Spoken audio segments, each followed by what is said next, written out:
found the only show devoted to amateur baseball. Hi there, folks.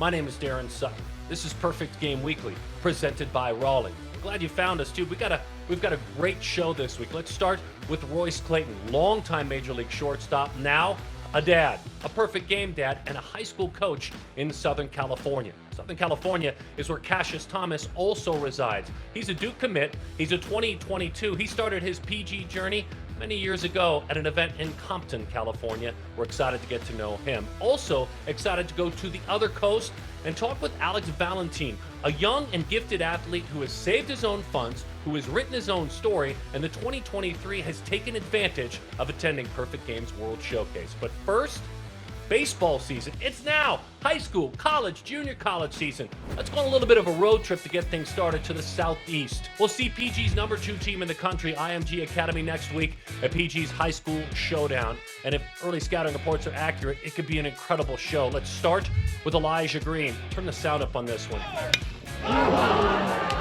Huge, loud power. The number 2 prospect in the class overall ignores the rainstorm, drives it through in his season debut, a slam. His teammate, left-handed pitcher Jackson Ferris, his senior season off to a great start. A couple of weeks ago, he was on the show. He showed us all those grips, if you'll remember. Two-seamer was right. Already up to 95 in his first 2 outings. The number 1 lefty in the class has whiffed 14 in 8 innings. He misses Mount Airy, North Carolina, but he made the right decision.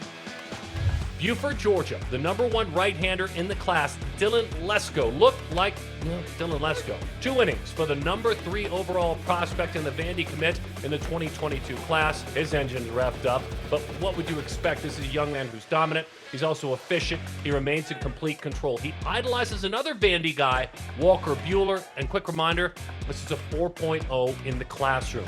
Staying in Georgia, let's take a look at the number 4 man in the 2022 class. Not 1, but 2, Druw Jones, home runs, the pride of Wesleyan High School. Also hopped on the mound. How about this? He struck out 3 over 3 innings. By the way, Dad Andrew Jones, 434 big league home runs. Georgia, the heartbeat of the 2022 class. 3 of the top 4, 4 of the top 10, 8 of the top 60 overall within an hour of Atlanta, Georgia. That class is rocking.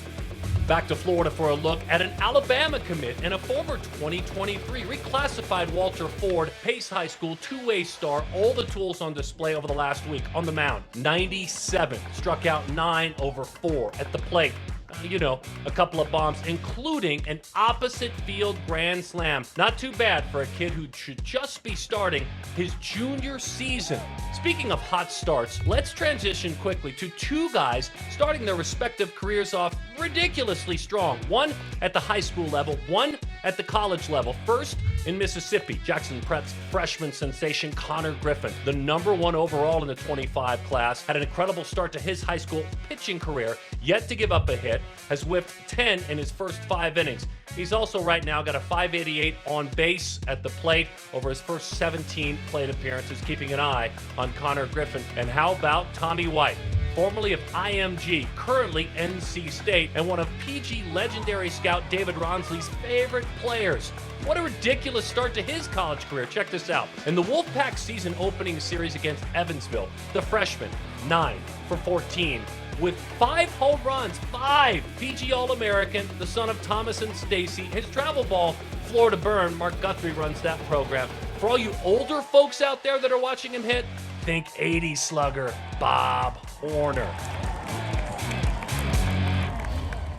You remember Bob Horner, at least some of you do. Well, clearly high school baseball is underway in the southeast, and when we come back, we'll go out west, where high school baseball is rolling along as well. Talented young man from Sierra Canyon High School in Southern California, and one of the top 10 right-handed pitchers in the 2022 class. It's Kassius Thomas, the Duke commit, on Perfect Game Weekly, presented by Rawlings.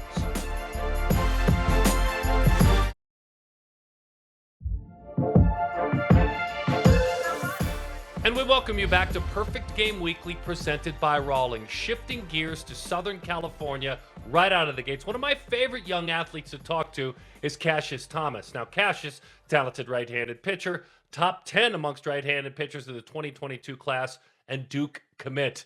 My friend, good to reconnect. Thanks for spending time with us, Kassius. Yes, sir. Thank you for having me. It's always an honor to be talking with you. You are one of those athletes that the pandemic of 2020 actually allowed you to grow. You went to a school in Sierra Canyon in California that safely opened up a lot. They were about the athlete, they were about the training. You actually focused on the tiny little things in 2020 to allow you to get better as a pitcher. Expound upon that. Yeah, so Sierra Canyon, we were very fortunate to have our field open and be able to practice every day. And I took full advantage of that, going out, playing catch every day, long toss, bullpens, and it really gave me the opportunity to work on my mechanics. And over the period, I was also able to work with Dave Stewart a few times to really help me to expound on my pitching ability and clean up some things with my mechanics. Stu was on this show last week. That's funny you'd mention it. We loved having him on specifically because you had a great summer of 2021. Velo in the fall touched 95 miles an hour. Specifically, one or two things that you really tightened up about your mechanics. It will have to be my leg lift. I shortened it and made it more compact as opposed to my kind of straight up, long, in a way, loopy leg lift that I had before. And that has allowed me to gain more power and gain more command, I'd say, as well. What's fun about hanging out with you is that you balance your life. Your parents have made it clear, Kevin and Katina, that academics will be a part of it. And look, if Duke brings you to school, if they recruit you and bring you in, academics have been a part of your life. The senior year can be the coast year at times. It's not the coast year for you. Tell me about your rigors that you're taking on. I know you didn't give up all APs, so what are you taking in the classroom? Yeah, it's no joke. I'm taking AP Calc and AP Chemistry right now in my senior year, and and still maintaining. I'm doing all right. I'm still keeping that high GPA. Like you said earlier, education is very important in my family, and we're gonna keep that going, whether I get drafted or go to college. What is that high GPA, by the way? Where are we going? We're a big stats show. What's that Yeah, GPA? I think my cumulative right now is a 3.9. Amazing. Amazing. Hey, help me understand a little bit for those who haven't heard your story as you're growing up in California that the MLB Breakthrough Series finds you, you find them. As a matter of fact, through the Youth Academy in Compton, you go and you start playing some baseball. Well, you've been to huge events since then. You've been to great events around the country, the Hank Aaron, the Dream Series, which that's where you and I met one another. Explain to me the relationship that you have with MLB as it tries to continue to raise the African American presence in baseball and how much you've enjoyed it. The Breakthrough Series and MLB have been crucial to my development, to say the least, and crucial to me growing as a person. Being and playing with them has allowed me to work with high-class coaches like Marvin Freeman and LaTroy Hawkins, and really just help me to grow my baseball knowledge and grow as a player. And then the other side of that is also meeting other African American players and having that bond with them. It's really a brotherhood. It's just amazing to have.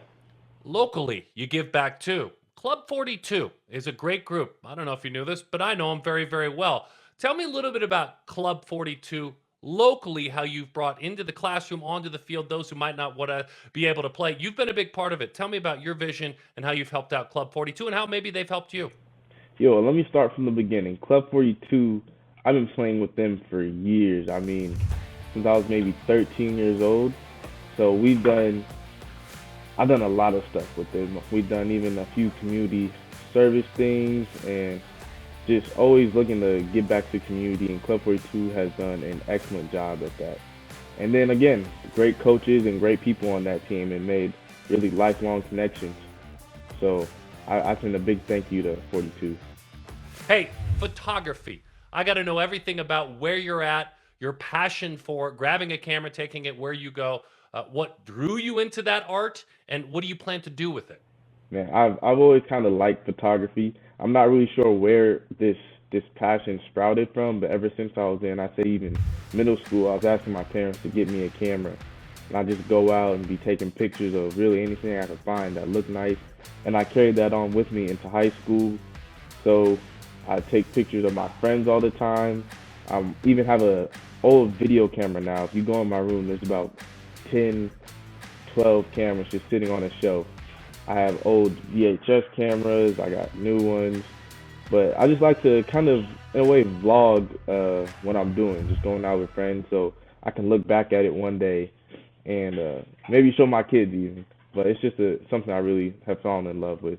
So after you pitch in the big leagues for 15 years and then you go into the Netflix world of creativity, hire me, okay? I'll be ready to work for you. Can you do that? Absolutely, no problem. Thank you, Kassius. We really appreciate your time. Always love reconnecting with you. Thank you. It was great being here.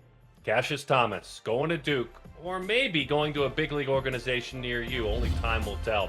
When we come back, the story of a young man who has saved his own nickels and dimes and worked hard to raise funds to get to a PG showcase, and then upon arrival, took full advantage.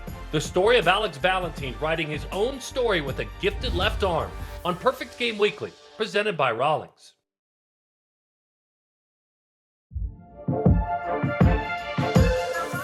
We welcome you back to Perfect Game Weekly, presented by Rawlings. Like anything in life, choices for families and athletes can be a challenge or can be manageable.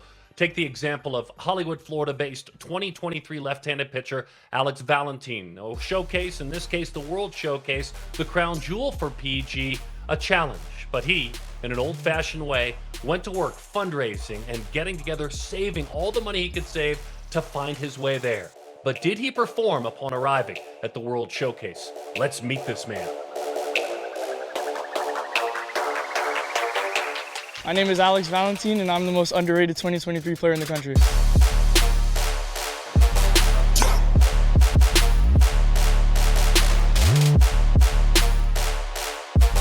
So my recruiting process started late. I didn't play in many PGs before this summer. This was actually my first summer in PG because it was a lot of money in the travel expenses, the hoteling, just getting places in general, and finding a team to play with was really hard. We started raising money for this showcase because it's kind of hard. I posted on my Twitter, link to Cash App, link to GoFundMe, and it got out there, and Jared Goodwin, one of the showcase directors, got in contact with me, and he said he could help me out, and we're inviting you to the 2022 Worlds. It's like, whoa. When I got here, it was pretty cool seeing all the scouts and stuff, and being able to be with new players from all around the country and stuff. It's pretty cool. Like, I've never really done that. I almost teared up. It was like, I was really thankful for it, grateful for it. You know, it's not an opportunity that many kids get. So it was just, it's pretty surreal. It's pretty awesome to watch him play. You know, just the work that he puts in. I know he puts in a lot of work. Wow, it makes me feel so grateful and amazing. You know, that people, like, they're willing to help. It's amazing, great feeling. It was easy for me to perform because I knew that at the end of the day, if I can't beat these guys and I can't go anywhere, and if I can't perform in front of scouts and I get nervous and, you know, I get tight, I'm not going to get anywhere. So it does me no good to get nervous and get scared. And my goal, if I'm being honest, is to throw a no-hitter every time I go out on the mound. So I start off with the four-seam fastball. I throw it like this. I just go straight down on it. And then my favorite pitch, well, one of my favorite pitches is probably my two-seam. It tends to tail out a lot. Sometimes it sinks, sometimes it moves to the side, sometimes it cuts. It's definitely one of my more favorite pitches. And then my favorite pitch is my slider. I throw it like this, I get around it, and I come here on the side of it and I just pull straight down. And it tends to sweep across the zone, and I like to get a lot of lefties with it. Then my next pitch is my curveball. Just get on top of it right here, and I just go straight down. I don't snap, no nothing, I just go straight down on it. My changeup, I just recently developed it. My pitching coach helped me get it. I put my pinky all the way down, I get on top of it like this, and my wrist naturally pronates, and it tends to move to the side and back down. And then occasionally I'll throw a splitter. I throw it like this, and it's like my backup to my changeup, so I can make sure that if I don't have one pitch, I have the next one. And yeah, that's all my pitches. Since I was like 12, this has been what I've wanted to do for the rest of my life. I'm trying to get invited to the National Showcase. Seeing that it gets closer and closer and that it's possible, you know, anything can happen, it's been cool.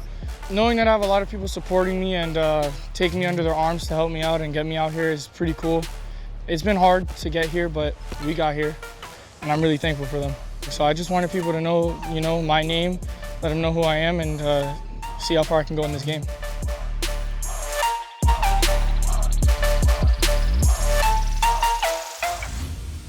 And much like Carlos Correa did many years ago at the World Showcase, Alex, he performed. Up to 93 miles an hour, good changeup, landed the breaking ball, and it directly affected the rankings deep in the 300s, all the way up to number 85 in the country. And kudos to Jared Goodwin and his boss, Greg Sabers, Vice President of Showcases and Scouting. And by the way, Alex, check your inbox. I just recently texted Greg Sabers. You're invited to Perfect Game's National Showcase. I love the quote you shared on our radio show on Sirius XM, and I want to share it with the folks. He said about himself and being a prospect, "I'm not a gamble. I'm a gift and an opportunity." Alex Valentin, what a joy it has been to cover you. Can't wait for what's next. What's next on this show? Royce Clayton, longtime major leaguer. He's an MLB All-Star, a gifted shortstop, and now as he ages, a high school coach, giving back. Royce Clayton on Perfect Game Weekly, presented by Rawlings.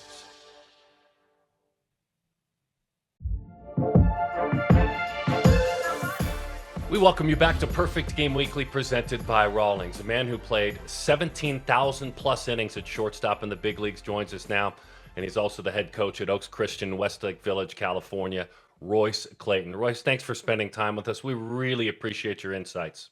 And my pleasure. It's good to catch up, my friend. It's been a minute. I want to do something that I'm sure you do with your young athletes a lot. When you were a young man and Royal and Antoinette were the decision makers for you at home, and you're drafted in the first round by the Giants back in the late 80s. And, you know, St. Bernard High School in the LA area is your high school, but USC is also waiting too. Remind me how you made that decision. You made that decision to go pro, what turned out to be a very fruitful career. But at that tipping point, how did you make that decision? You know, it's funny you asked. My father passed last year. I was blessed to have him for 93 years, but that was a big thing for us as a family. As my dad was a huge SC fan. Growing up in LA, I was able to go to the summer camps at USC. So having the opportunity to have a full scholarship to USC was definitely a dream for not only just myself, but for my family as well. So I was just very fortunate. Timing was right. And I was able to go ahead and sign after the Giants took me in the first round. So all those 17,000 plus innings I talk about, it sounds like a mountain to climb at one position. It's incredible to talk about it. I have a simple question for you, and it kind of ties to gaining wisdom as an athlete. Would you say you were a more polished and a maybe more impactful defender kind of later in your career or earlier in your career, if that makes sense? And tell me why. Definitely later. You start to understand the intricacies of the game. You learn so much at the shortstop position. It's a constant learning process. When you first come in, you're just basically going on raw ability, your quickness, your arm strength. As things progress, you understand that positioning is important. You want to be in the right place at the right time. You know, we really had a game plan, an approach on each and every batter. I know what they like to do in certain situations. We figure out where to position myself in the second baseman is the best place to be as far as turn double plays. So as you progress and you understand the intricacies of the game, you get to know the opponents a little better. You get to know your pitching staff. I think you become a much better fielder because you're in the right place at the right time, and the game just slows down and becomes a lot easier. What pulled you into, and I'm skipping a lot now, but what pulled you into the high school coaching space, the passion, what you're doing at Oaks Christian, 6th season now, coaching through a pandemic and challenges in California? That aside, what pulled you into doing this, and you're doing it very well? Well, it was just a teaching aspect. I had so many great mentors, and I had this wealth of knowledge, and I wanted to pass it down. Talking to some of my friends that were in pro ball, you really don't get that opportunity to pass on that knowledge. So I thought, why not, work with the high school level guys to really kind of help accelerate that path as far as pure baseball, understanding the true value of the fundamentals, the small things that matter. And I felt I can have a bigger impact at the high school level. So my kids got to be a little older, and it just kind of all panned out where I'm coaching both my boys. Royce is a senior, deciding on Fullerton or Hawaii, and Elijah's a sophomore. Extremely talented. So I have a number of guys that obviously at this stage of the game have graduated and gone on to play college ball, but more importantly, just become great men. And I'm a mentor of men that, go on to have families, and the mentorships that I had to pass on was conducive to help at this level. It must be fun. It must be incredibly fun to do and do what you want to do. It's interesting. We had Kassius Thomas on this show earlier. He plays for Jerry Royster, who's a little bit more your senior, but played like you in that same position. He's coaching. That's Kassius's coach. And Dimitri Young is a friend of Perfect Game. He's the head coach now at Camarillo. Jack Wilson was coaching in that same area as well. Gosh, a lot of big leaguers there in California outside of LA doing some great things. That's got to be kind of a cool dynamic with all you guys impacting high school players. Yeah, and it's become extremely competitive. Like you mentioned, Jack and I are we're in the same league. You know, we battle and have great fun as far as, you know, just watching these kids compete. But it's fun for us as former players to also have the bragging rights. And to be honest, he got the best of me. I wish he would have stuck around for a few more years to give me a chance to catch up. But Jack did a tremendous job with that program. Dimitri actually coached with me at the JV level, and so happy that he got the head spot at Camarillo. Jerry and I kind of broke into this situation at the same time. So we're all very connected. As much as we compete against each other, we just try to help these kids as much as possible get to the next level. And it's just a real neat thing to be a part of. This is a half-hour to 1 hour conversation that we're fall short, but thank you so much for spending time with us. We really appreciate your insights. Yeah, I appreciate it anytime. And like I said, it's always an honor and a pleasure to be a part of Perfect Games conversation, and look forward to the future. Always great reconnecting with Royce. We also want to thank Alex Valentin and Kassius Thomas for their great stories as well. Certainly, you can find this on the Perfect Game TV app. Go to your smartphone, your smart device, and download perfectgame.tv. We're here every week. This is the only show devoted to amateur baseball. We'll see you again next week. This is Perfect Game Weekly, presented by Rawlings.